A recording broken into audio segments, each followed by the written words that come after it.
ગાંધીનગરની વાત કરીએ તો જિલ્લામાં મંદિરોમાં ચોરી કરતી ગેંગને પોલીસે ઝડપી પાડી મોટી સફળતા મેળવી છે। જિલ્લા પોલીસ વડા રવિ તેજા વિષમ શેટ્ટીએ સમગ્ર મામલે માહિતી આપી હતી। ગાંધીનગર જિલ્લાના અલગ અલગ વિસ્તારોમાં આવેલા મંદિરોને નિશાન બનાવી ચોરી કરતી ટોળકીને પોલીસે ઝડપી પાડી છે। પોલીસે મૂળ રાજસ્થાનના 3 આરોપીની ધરપકડ કરી છે।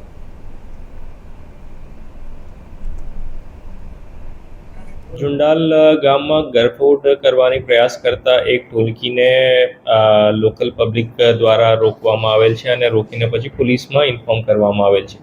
पुलिस तपास दरमियान 3 आरोपीने पूछपरछ में कुल 3 गुना डिटेक्ट करवामां आवेल छे। आ 2 गुनामां अडालत स्टेशनना छे अने एक कलोल तालुका पुलिस स्टेशनना छे।